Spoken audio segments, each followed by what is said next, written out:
A very good evening, everyone. Welcome to the webinar Marketing, Sales and Entrepreneurship, the journey so far and the post-COVID era ahead, brought to you by the Indian Institute of Social Welfare and Business Management in association with WAV.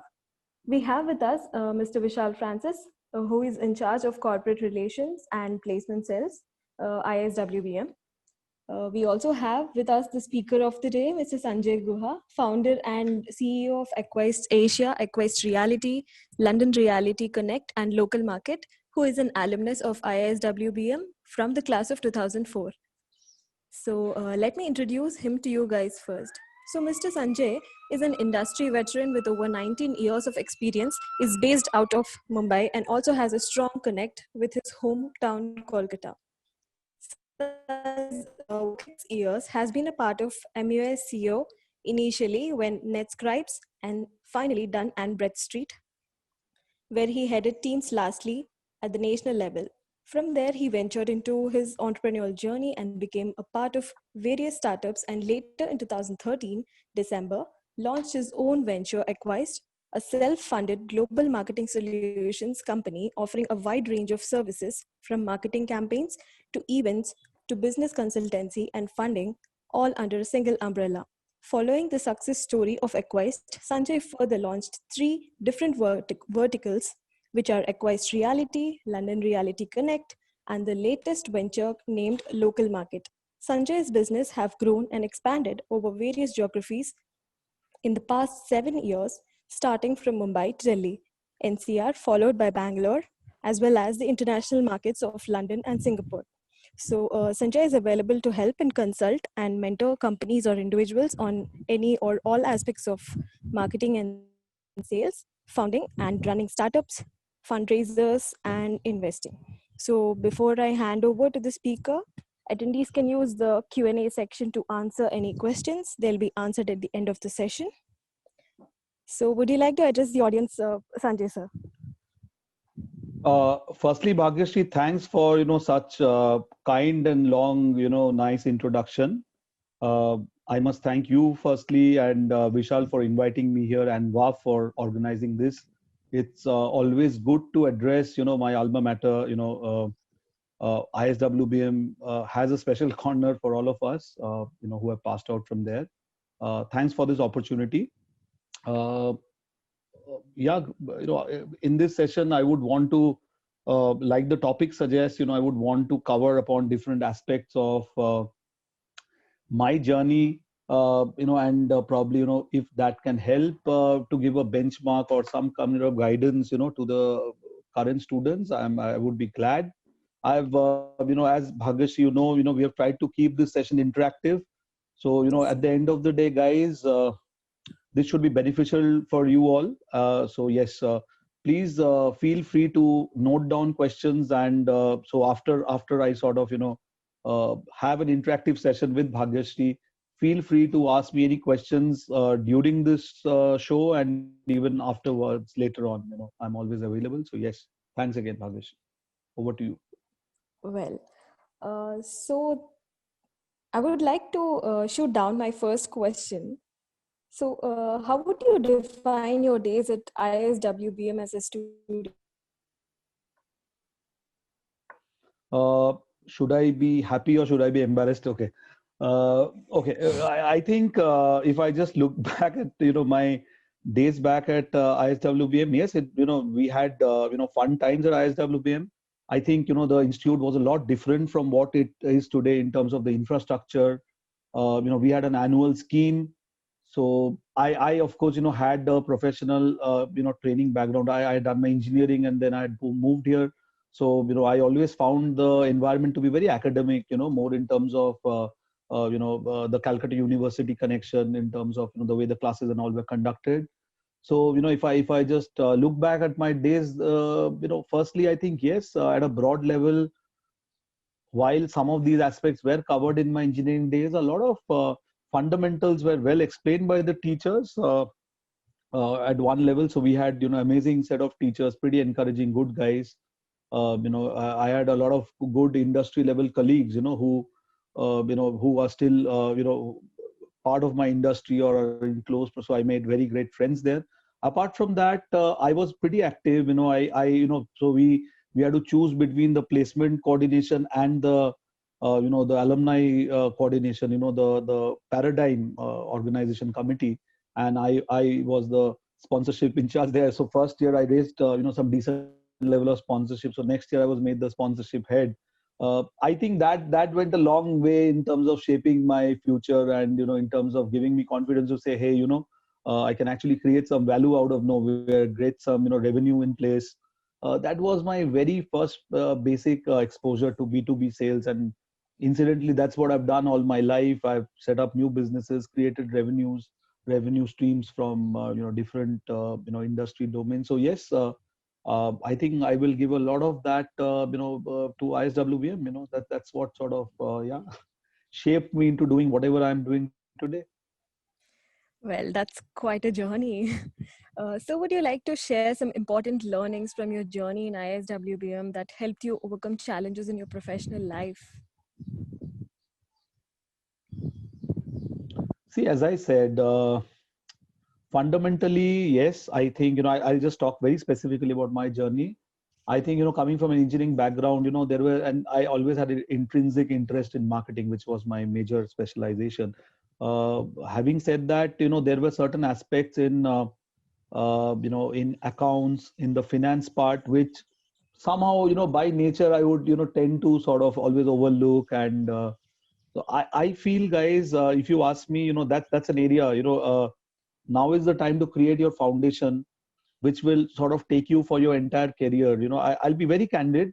Uh, while yes, I claim to be a subject matter expert on marketing and sales, and I would say I decently understand that now.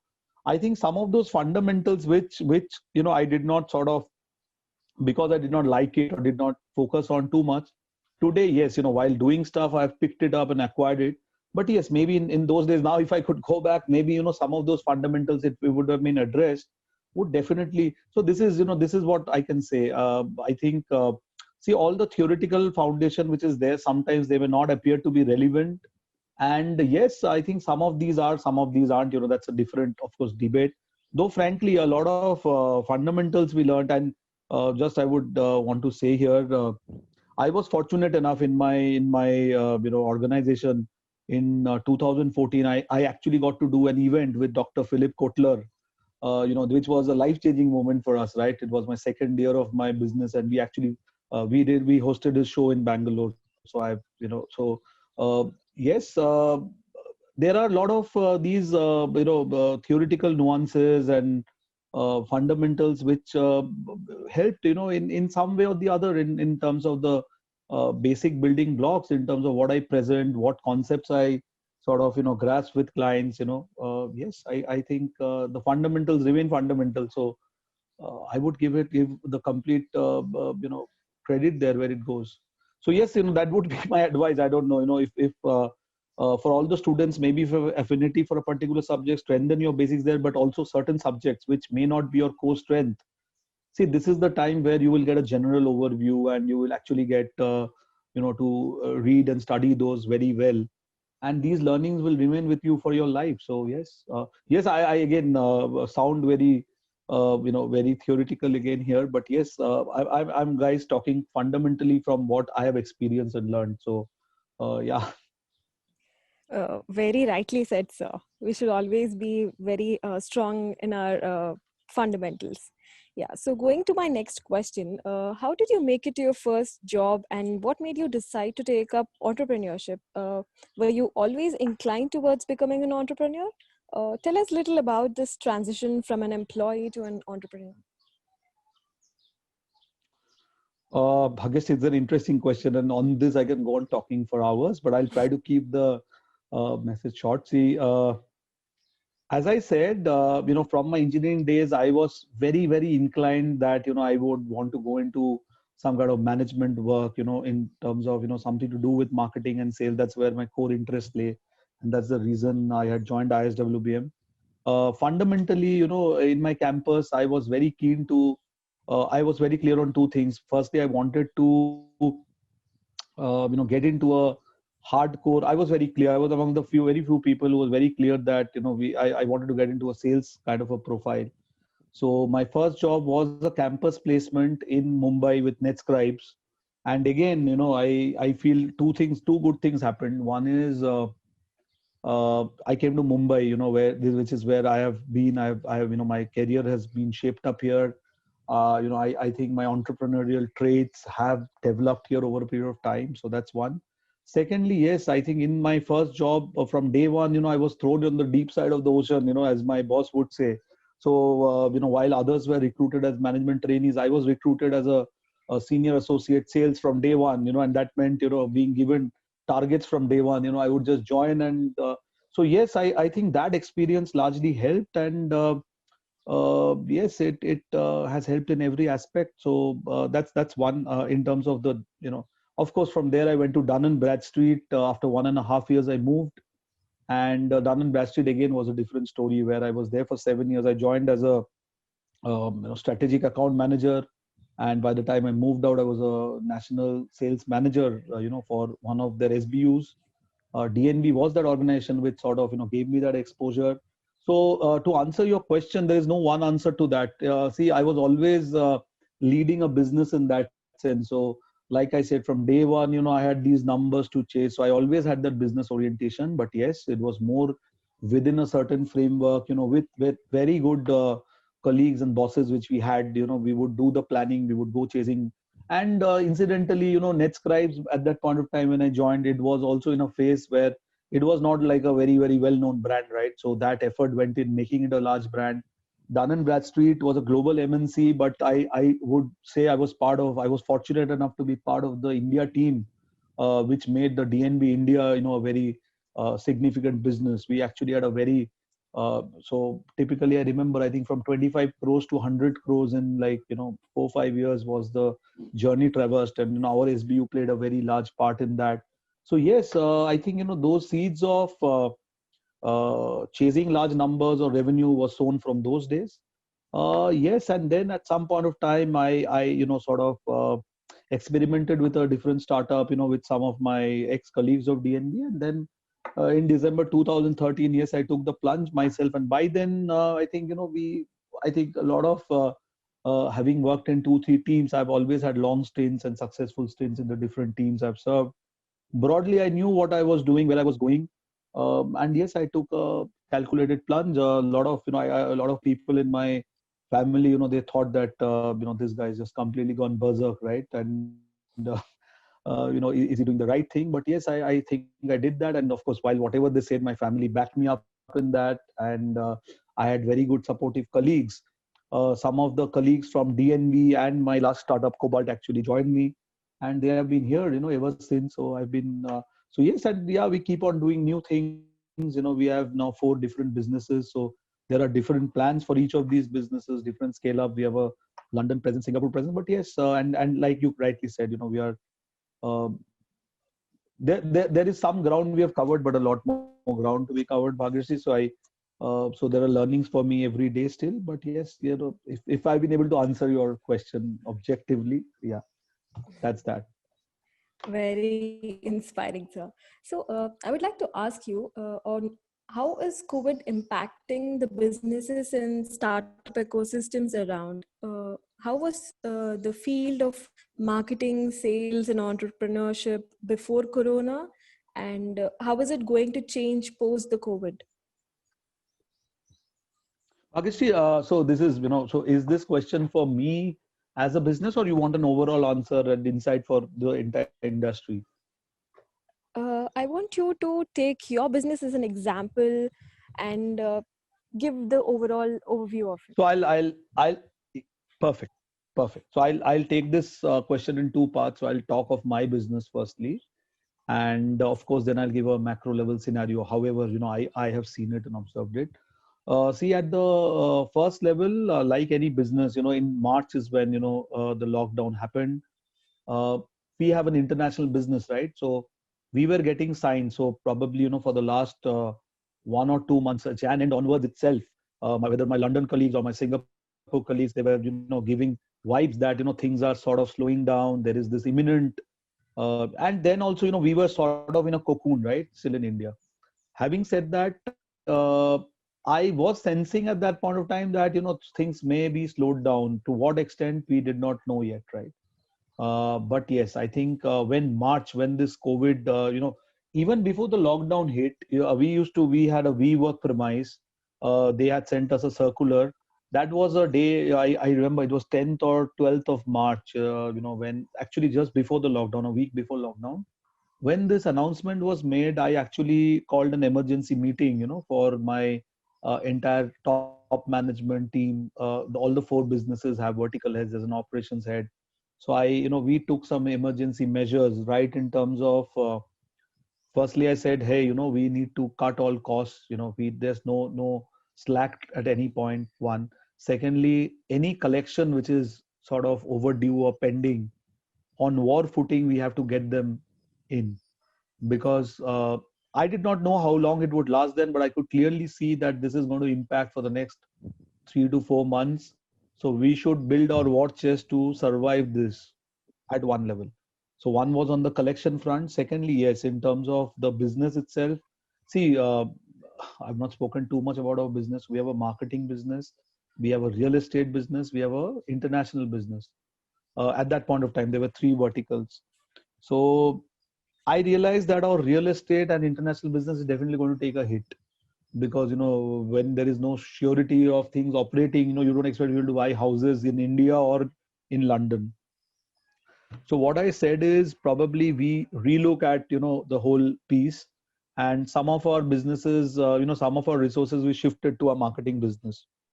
So actually at that point of time, we also devised certain products, both on the digital front as well as on a database front, where which actually helped in creating a pool of a funnel of some revenue, which actually helped, and so we actually had projects consistently. We decided again to reach out to mid-level companies, SMEs. There are a lot of companies, we realize, who are impacted very badly by this COVID lockdown. So how can we help them to reach out to newer customers in a very cost effective way? So I think a different kind of packaging helped. One. And yes, at that point of time is when I realized that there's a big demand and supply gap, and we actually launched our first e-commerce, first consumer initiative, Local Market, which is actually like a bridge between.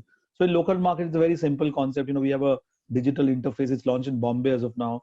We have a digital interface, and in the digital interface, we realize there's a demand and supply gap between what the consumers want and the daily essentials which are being supplied. So actually, we have created a cloud delivery model where more than 600 products are listed, and specialty items are listed, and at the click of a button, the clients can order this. So this, as an experiment, I started off using the same resources in house. So I've not spent one extra dime in terms of actually incurring any additional cost.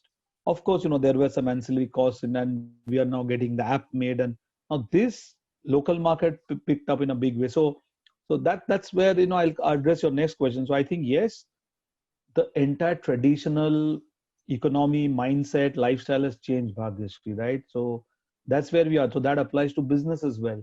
So I would say, however people were doing whatever business they were doing traditionally, except maybe for a pharma or healthcare, which is booming, which is which is how the nature of these businesses are. Apart from that, I see a lot of industries, like the travel industry, like the commercial real estate, and there are so many more industries impacted. I think it's not that people will stop spending, right? People will spend, so whether maybe they will spend on different things, maybe they will spend differently, maybe their spending pattern will change. So both as businesses, consumers, people will sustain. Such a large economy is not going to go anywhere. If I look at the international economies, most of the businesses there are supported by these furlough schemes or aids by the government. In India also, it's a mixed bag, right? So we had a slowdown, but now, while the COVID threat is out there, businesses have opened up. At least in Bombay, in Mumbai, I clearly see all businesses have opened up. So I think yes. So while there was an initial slowdown, overall I've sensed I think the business is bouncing back slowly, steadily. There is renewed optimism. People are so while people were completely wait and watch in March or April, I still see a lot of and while doing this part, so while the marketing and Local Market business actually helped, and the old collections from the other businesses helped, now actually we just to give a perspective, we we actually sealed a central London, apartment deal. My London team closed that the last month itself. So yes, I think and one more, one or two more apartments in Mumbai and Bangalore. So yes, I think we are recovering slowly, steadily, and we have to reinvent how we are looking at things, and that's the message for all businesses, or for everyone overall. We have to relook at things a bit differently. That's it. I don't know again if I've been able to answer your question or complicate it further, Bhagyashree, but that's my take on it. Yeah. Yeah, that's pretty much of it. Actually, I was about to ask you, like, what would you advise the early startups who have been facing this situation? So, Okay. So see, so as I said, my businesses are all self-funded, right? In fact, now for local market, we may actually be doing our first serious round of fundraising. That too, because there are some serious investors who have approached me, and they wanted to fund this local market. We are still not sure. We have a different philosophy of working. I would always encourage startups and entrepreneurs. That's in my DNA. So if you're looking, if you're talking of student startups, or if you're looking at maybe some early stage startups, yes, maybe they need to relook at. See, if you have decided to take the plunge, I wouldn't stop you. Having said that, I would always recommend that you study it further, and you probably uh, relook at the current market scenario. There is always that much scope of testing and piloting certain things, getting certain feedback from your customers. In every business, we have improvised along the way. So I can tell you from that. Be very cautious with your money, because currently don't be in a haste to spend it or burn it. Good people are available now, in terms of very good resources. Because of the job change or job loss, you can actually get very good resources where you can probably utilize them. Apart from that, all other costs have gone down. A lot of people are working from home, so your cost of office. So again, depending on what kind of startup you have, relook at that. Yes, now if you tell me you're in a travel startup, which was probably doing international travel, and you had some fancy plan, maybe hold on to your startup launch for now. And having said that, just on that note, even for travel, I actually I was chatting up with a friend in a startup forum, and so he said, I'm coming up with a travel startup. So very interestingly, he had some startup idea for hiking. So it was an app for people to sort of hitchhike, and so I thought, very very interesting, right? So for hiking, maybe if you follow the standard, so I would never have thought of it. So again, I'm saying it's actually the time for thinking out of the box and thinking differently, testing the plan with a smaller market, spending cautiously, and yes, it's business as any other day, and yeah, good times will come soon. That's what I believe strongly, Bhagyashree. Yeah. yes. So what would be your message to all the students and fresh graduates who are worrying about their future and plans due to the pandemic? See, it's difficult to condense in one message, but by and large, see, what I'll tell you guys is, I understand, I understand, the current scenario now, with the current state of affairs, in India and abroad, the kind of things which are happening, and certain bit of uncertainty.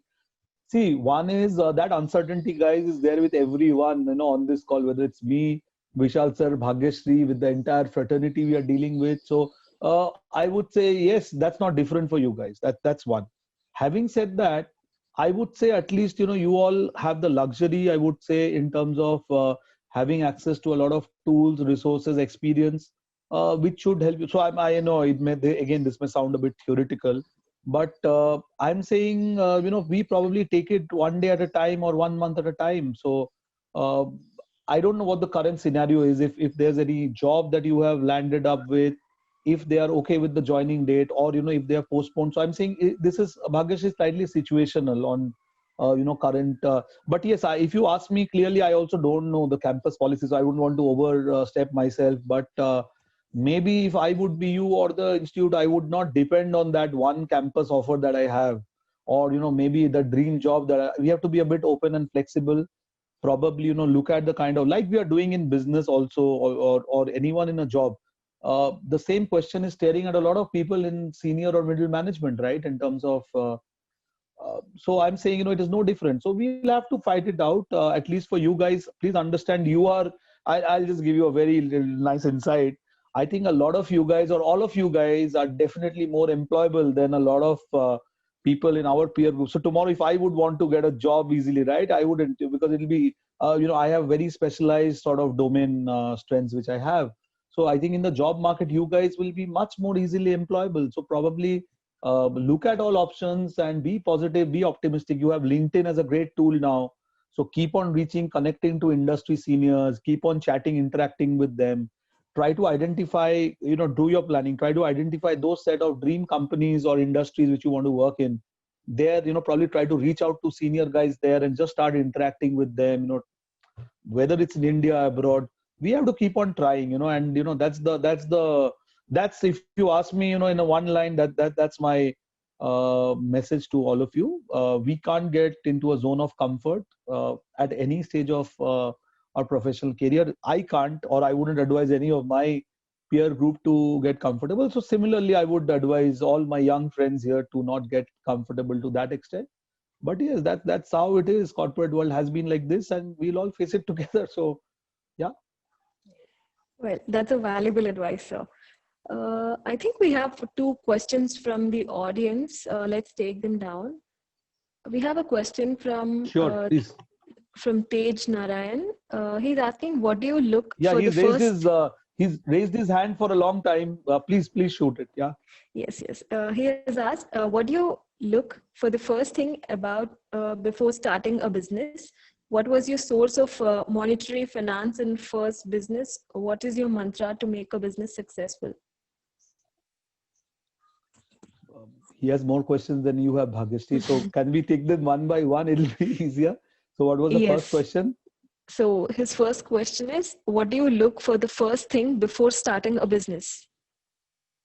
Sure. So Tej, thanks for your questions. Very valid, nice questions. See, essentially, at least for me, it's always been a combination of three things. One is, I've always had my eyes and ears on the ground in terms of, so whether I've taken one service or product to sell to a customer, or whether I've interacted with my suppliers or, with some super senior folks in the industry, I've always tried to, get those vibes in terms of what is it in terms of the ideal product or service that the customers are looking for. So one is that, so the customer feedback or testimonials, or, even I do a lot of reading myself, that has helped me to gauge what the customers are looking for. So if you look at all my four businesses, it's largely driven to a very large extent by that. So one is you define, what is out there in terms of, what the customers really want. Once you define that, secondly, maybe you do your own validation, theoretically and practically in your limited scope and means as you can. So you do these test marketing, maybe talk to a close group. See, again, being bootstrapped, we have not really been in a formidable position to spend, huge dollars or pounds on market research. But in my core business, because of the business that we are into, I've always had a very large network and, a very large database of our own of customers and clients. So we have always taken the idea and taken the validation from a very randomly selected set of people, and these are the two things which we have done. Thirdly, yes, there is that combination of, see, there is no right, perfect timing for anything that you do, right? I believe that. So it's always a combination of that gut feel, I don't like to gamble, but, it's always that gut feel which is fueled by my experience and, certain facts and the figures. I'm a number driven person. And yeah, we have taken the plunge and, we have taken small, tiny steps. So I must mention here, Bhagyashree, while everyone talks about, the four ventures which I have, which look, which are successful ventures, there was also another concept, which I thought conceptually was one of the best startups I launched. It was called Office on the Go. It was like a concept of, pay for demand office. The app was made, and around the same time I launched my London business. So, it's actually 5 businesses, and, one business we have shelved off. So we launched it, we created the app, we put in some investment, but then we And in hindsight now with the current scenario, maybe it wouldn't have made sense, but I'm not saying, you know, we got lucky there. So yes, you know, in Office on the Go, we did that. And apart from that, there have been a lot of other businesses, a lot of business ideas come to me. I validate it. I do some test, and then I've not taken a plunge. So while I you know, go by my gut feel, I said I'm also, you know, I'm known by my team to be very, very conservative, you know, when it comes to, again, like, you know, we are not funded. I don't believe in the philosophy of burning investor money to find out whether a business sustains or not. So we have invested our own money. So yes, we have been pretty frugal, and it's paid off so far. Yeah. So his next question is, what was your source of monetary finance in the first business? Well, I had some, you know, savings from my PF and my gratuity from Dun& Bradstreet. I spent about 7 years there. So it was quite a decent sum. And I borrowed some, you know, money from my parents as well, which I've returned with some interest. And now they're directors in the company. And yeah. So that was it. So yes, for my first round, it was some self, you know, my first business. It was my own money and, you know, some family money. So it was strictly a family, and I did not have to go to friends. It was always a strictly family kind of fundraise. Post that, it's always been organic. So we have generated revenue or cash to launch the next businesses. So thankfully, that's how it has been so far. But yes, for this local market, yes, you know, there are some very, very interested investors, and this e-commerce business has huge upside. So we are seriously considering fundraising there. But yes, we will probably in the next webinar in sometime 6 months or 1 year, we will know where we stand with that. But yes, as of now, it's a very organic, you know, kind of funding that we have done. Yeah. His next question follows, what is your mantra to make a business successful? I would, if I would know it, Tej, I would share. You know, I'm still struggling for that answer every second. Okay. But having said that, see, okay, just to answer that, I think you have to be very, very, see, at least for me personally, or for my business, or for my team, you know, we are a bunch of good people, very committed, very ethical.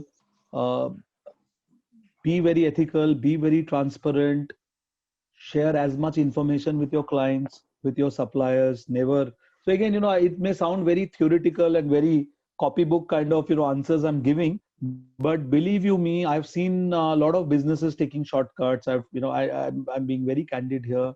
There were instances where for some government orders, you know, I'm a startup, right? For government orders, or, you know, for certain organizations, people approached us to sort of, you know, take some unethical measures or means. We have just stayed away from that.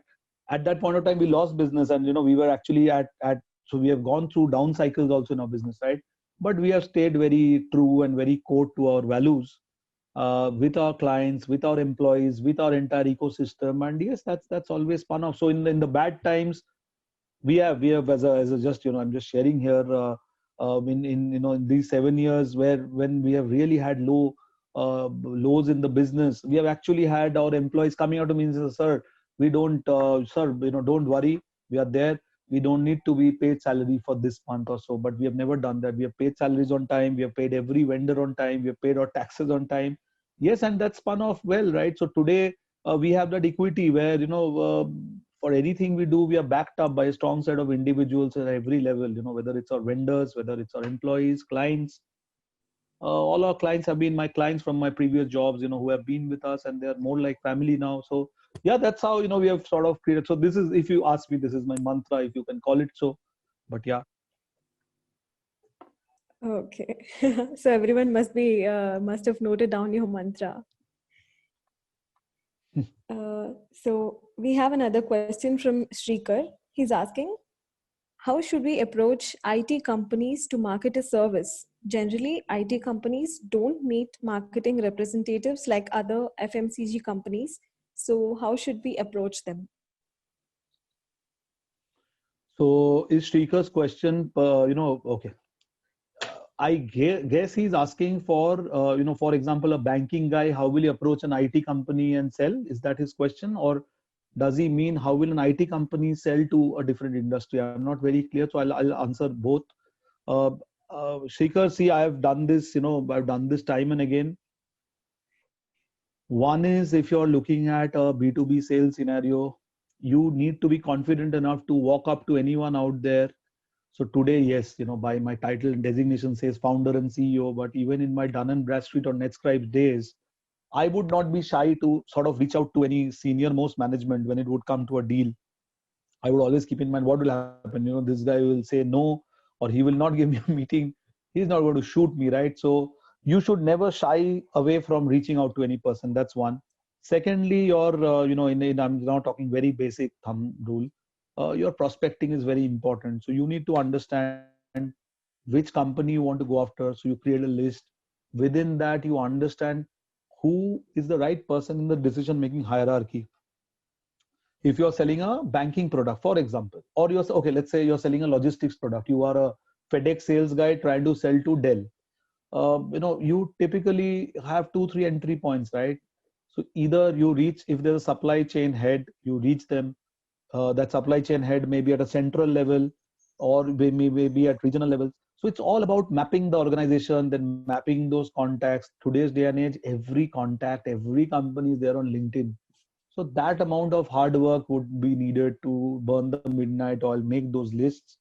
And in those, you probably then start reaching out. Whether, luckily in India, there's no GDPR yet. GDPR is very, very, relevant in Europe and UK, where you can't just random reach out to someone and email. But in India, it's still not there, so there is still no rule against cold calling or emailing. So yeah, you follow the norms of TRAI and you reach out to senior folks, email them. Emailing them and calling is a better advice rather than, random calling them. But yeah, if you don't have an email ID, just pick up the phone and call them out of the blue, and work on your pitch.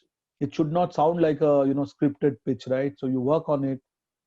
Today you have technology, you record your pitch, hear it once, maybe do a few mock calls with your colleagues or your boss, and then you go all out, and yeah, it's like fishing. So more fishing nets you put in the river, the more fish you will catch. So similar is with your B2B sales. So there's nothing, that no product that you can't sell to any company or any, I wouldn't believe that if someone tells me that. So you have to keep on trying and you will get there.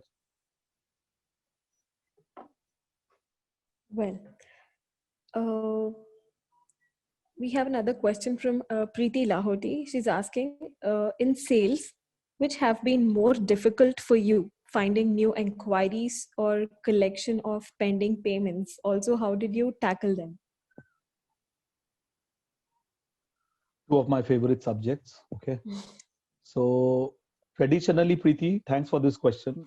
Very emotional question, I must say, because traditionally in my career, new business has come to me very, very naturally or automatically. So I've always had this flair for.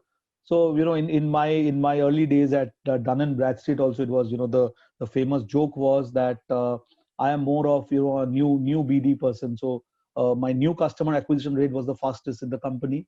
But I was never like, I would never like spending too much time, so key account management was never my forte, right?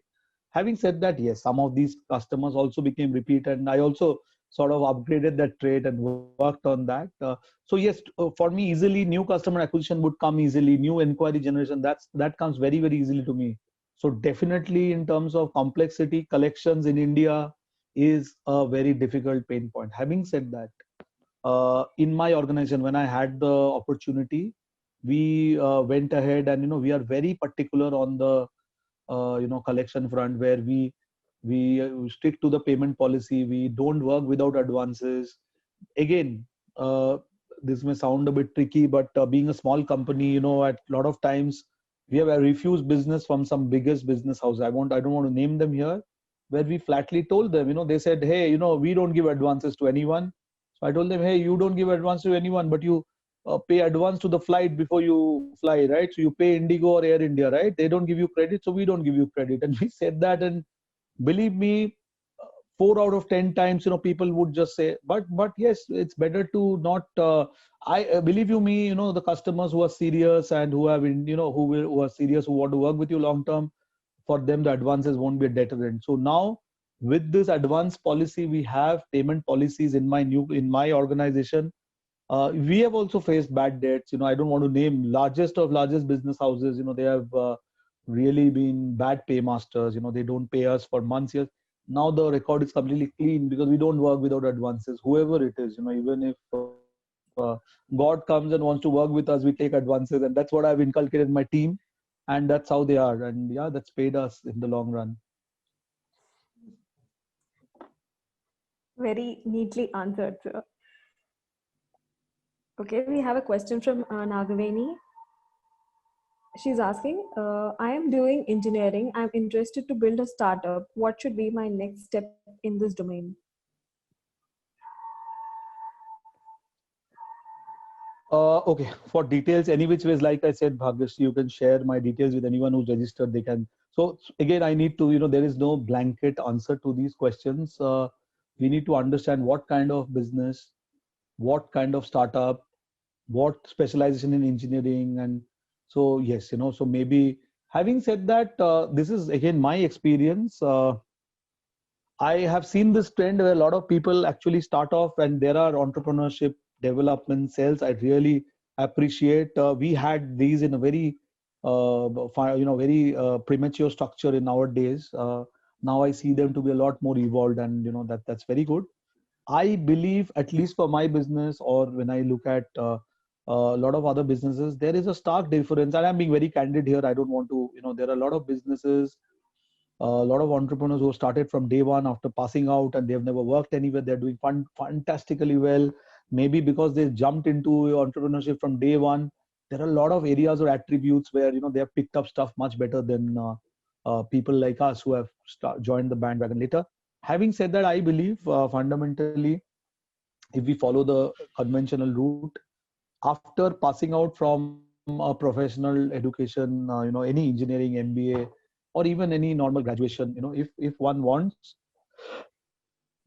one should ideally, pick up a job somewhere that typically gives a lot of, it builds a sense of discipline. And I have been fortunate enough to, and I'll say this very thinking, I'm saying this very thinking, not trying to be diplomatic here.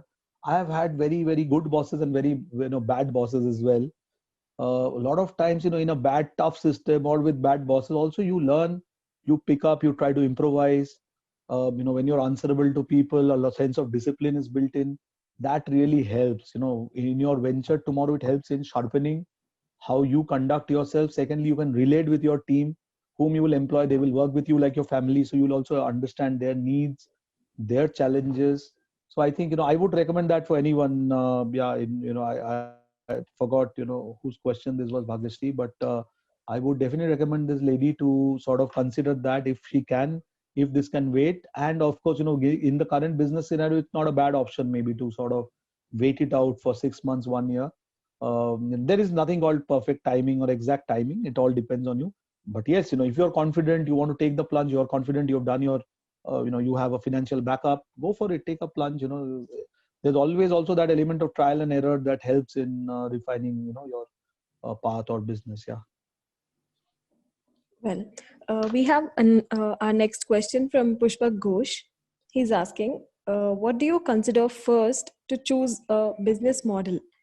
A, fulfilling the market needs, which has a quick revenue generation opportunity, or B, the things which you like, which has a long-term profit opportunity, keeping in mind the COVID scenario?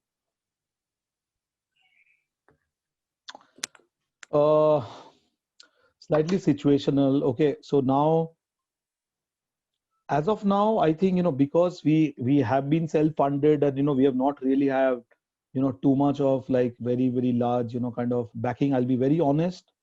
We have always looked at quick revenue generation, or as they call it, hustling opportunities. That's my team's orientation also.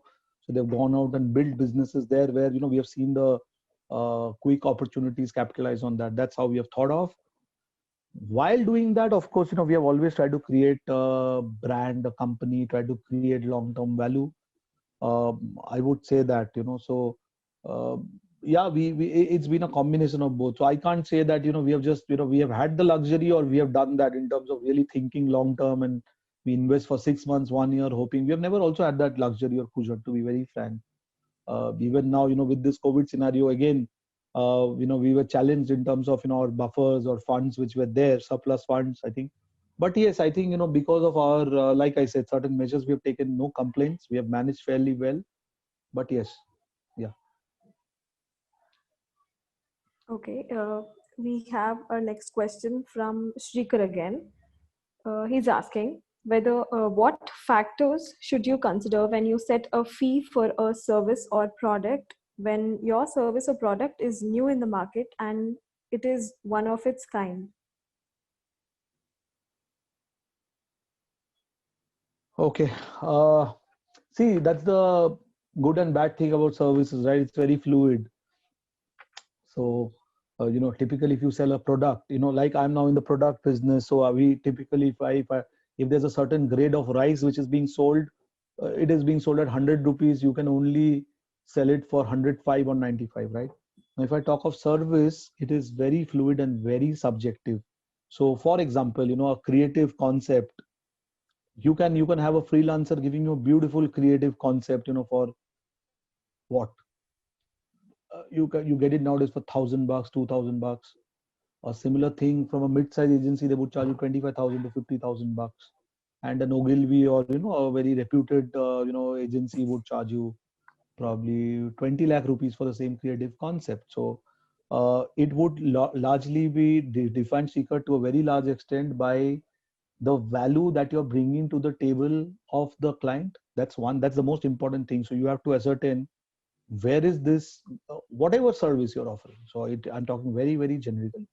How is this going to be valuable for this client? Is it going to be his logo? It's $1 million business. Getting funding, is this a logo that we are talking of which will generate revenue, or is it some um, you know app he is making? Probably, we will have to look at that. Secondly, of course, we also have to look at the market reality. See, in today's age, even, I gave 3 examples without naming any big agency. I know big agencies who have come down to working in the rates of, smaller startups or mid-level companies. Because so one is, what is the value it brings for the client?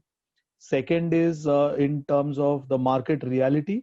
Thirdly, also in terms of your confidence or your expertise. Why will someone, there is a reason why someone gets $1,000 for a creative assignment, someone gets 50,000, someone gets 10 lakhs, right? So a lot also depends on your credentials and how people view. So that's where I think you have to see, perception is reality, unfortunately or unfortunately. So you have to also create that. So it is also in terms of, Shrikar, how you market your service, how you brand it, position it, package it. So it's a combination of all these. Yeah, I know it's a slightly tricky. I'm not very happy. There's no objective answer to this question because this itself is a very larger question you ask. So there's no one thumb rule for this which I could give you. Well, we have few other questions from the audience. Uh, so the question goes like, how to manage managers being a sales team head pan India? What are the key points to follow for a startup in real estate to sustain and make the difference? So these are 2 questions again, Bhagyashree. Can you take them one by one? Yes, the first one goes, Or it's one question? Yeah. these are two different questions, I feel. How to manage Yeah, yeah. So to take managers them one by one, being it'll a, be easier, I think. Yeah. yes, sir. So how to manage managers being a sales Okay. team head pan India?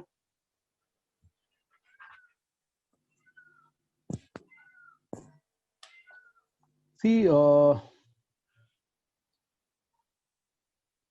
essentially, I think you have to work with your team. Okay. So you need to trust your team and the team needs to trust you. I think that's one fundamental.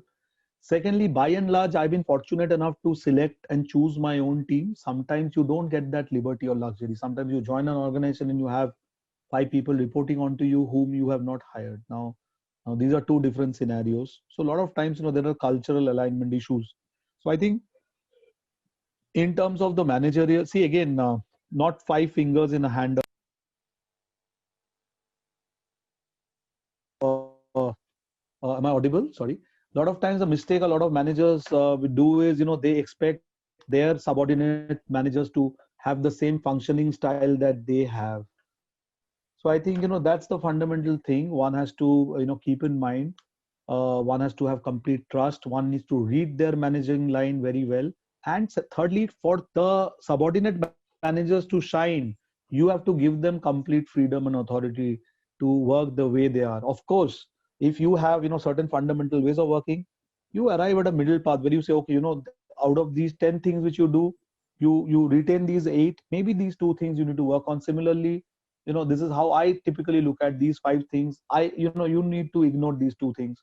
So you create a working model which, very importantly, for the further subordinates, for the managers, next line, both of you should be aligned. If the manager's next line feels that there is a alignment issue between the 2 managers, between me and my immediate subordinate manager, that will be a fundamental trust issue. It will trickle down to the whole team and it will destroy the fabric of the team. I've seen this happening in close quarters in my corporate life. I've seen it everywhere. So this is something. So trust is fundamental. Uh, it's almost like, if I can say, a marriage, or yeah, but or living together, or commune living, or like you stay in a hostel. Maybe if some of you can relate with this example. So that trust is very fundamental. Yeah. So the second part of the question is, what are the key points to follow for a startup in real estate to sustain and make the difference? So again, real estate is a very vast subject. You have commercial, retail, rent, residential. You have sales. You have sales. You have rental. So again, it depends on what aspect. So there are some companies who are just selling information, like you have a lot of aggregators selling information. There are a lot of people doing. I'm assuming again this is this you're talking of more of people who do property sales or brokerage sales, like a Square Yards or like our Acquis Realty. See, there again, real estate is a seasonal business. You can't deny that. So there are lows and ups. But again, if you follow the same fundamentals, so you work,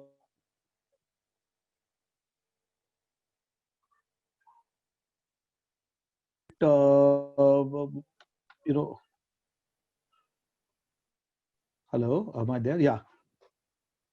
There was a little breakage of your voice. Am I audible, Bhagyashree? Yes, sir, you're audible now. Yeah. So, following the fundamentals in terms of keeping the customers happy, in terms of, keeping the, the stakeholders, your end builders happy. And you typically have to be very transparent. You have to only give, the right, information to these guys. I think that will work.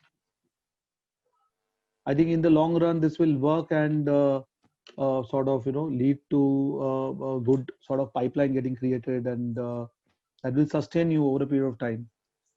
There is no exact mantra for this. Real estate is like a topsy-turvy scenario, guys. So if you're planning it, definitely consider all other options. And now real estate is in a slightly plateau mode. I have seen a lot of startups which are heavily funded by other investors. They come in, recruit a lot of people, but there's unnecessary pressure being put in a lot of people to perform. So yeah, I wouldn't. Yes, it's again a very good learning ground, maybe to sort of understand sales fundamentally, where so you can definitely look at that. But yeah, if you are very, very interested, then only jump for real estate. Yeah. Okay, since we have reached the maximum time limit, we'll be taking our last questions. I mean, like we have 3 more questions. We'll take them and we'll just close with the session. Okay, we have a question from Preeti Lahoti again. She's asking, I have developed a keen interest in digital marketing, but not getting a proper idea on how to pursue in future. Apart from MBA in marketing, what course or training would be required to develop a strong career path? Preeti, this I think I've come across a lot of good smart people who want to pursue digital marketing. So what I would recommend is, see, one is you have a lot of tools and resources online available. So work on that. So you have a lot of workshops and videos of Google. You can take these workshops, get certified. So do that. Apart from that, let me tell you one thing, and this is a fundamental learning. So we are a quasi digital agency ourselves. Plus, we work very closely with a lot of digital agencies. I think there is a gap in terms of, actually implementing a lot of theoretical, knowledge-based information to the actual end users. So if you ask me to really crack the code, I think you need to, whatever stipend or whatever, if required, if they don't pay you also anything, work with some really good digital agency, get that exposure. That will be really good. I think that will, so if you actually work on some live project for some client, some brand, or maybe if you have some friend or family or some uncle or auntie, his or her company, tell them to give you some assignment, tell them to give you a brand that you will create over social media, get hits, likes. Actually you will see ROI from the business. So take an actual business problem statement and solve it. I think that will give you the kind of learning. No, it's a lot of self-use kind of learning, in all the digital agencies have done that. So that's something I would really recommend, where you actually should get this insight by doing it yourself. That will help a lot more than any. There is definite value add, like I said at the start, certifications, and there are ample of these. Don't take up too many of these paid ones. I see a lot of these paid courses haphazardly online. They just push it. Maybe a couple of them, if it's not costing you much, in the Udemy's of the world, you can pick up. But more than that, I think, get these certified courses from Google. If there are any for Facebook, LinkedIn, you can check out those. More than these, while you do that parallelly, you do some live assignments. I think that will give you a very different kind of an edge. Yeah. Well, we have a question from Subhadeep Banerjee. So he's asking, can you give some tips on what to focus on while trying to scale a service business?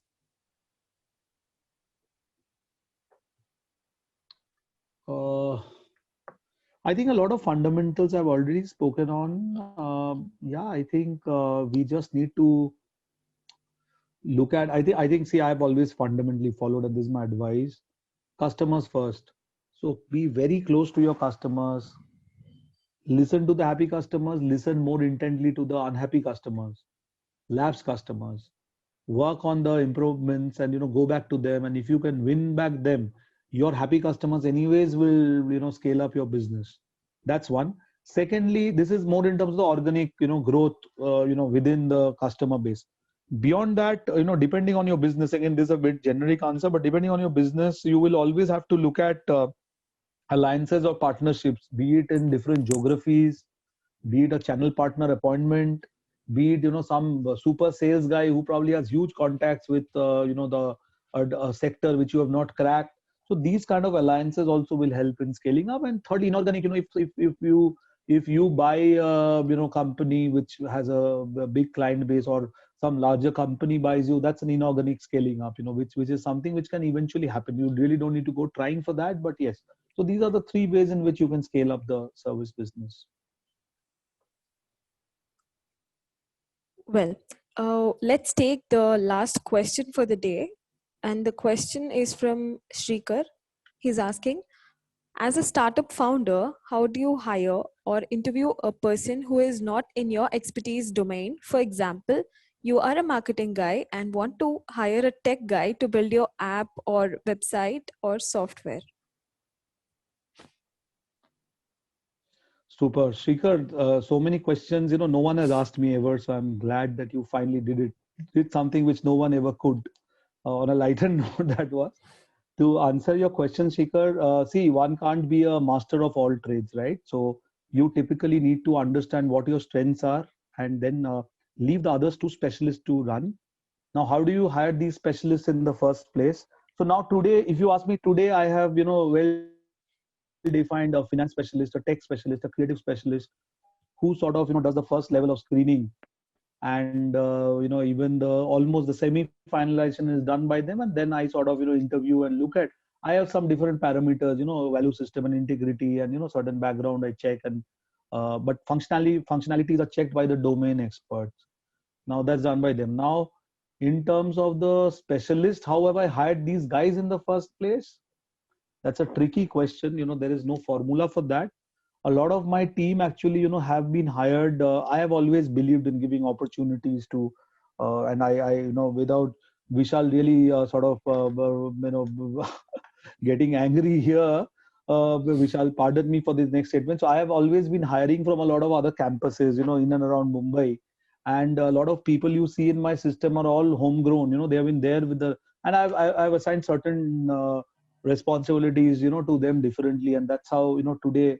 So a lot of these guys are homegrown guys I've hired a finance guy, built him up, creative tech. Similarly, we have built up a lot of these capabilities. These are homegrown guys whom I trust and who have learned along the way with us, and so that's how they are. But yes, in terms of where my skill set, super skill set doesn't lie. Of course, I would also want sometimes just to fill that up. I have a lot of friends and fraternity, from my MBA college, my engineering college. Sometimes I have been candid enough to ask them for help, and they have done the same when they're hiring a sales guy or marketing guy. If there's a finance person I need to hire or a tech person, I reach out to my tech startup guy in Bangalore, or I have a finance whiz guy who's based in Hyderabad, and I reach out to these guys, Rajat, Mukesh, these guys, they've helped me. So that's how it has been. It's not a wise idea to really try to say that you're the know-all of everything, so it'll lead to disaster. So.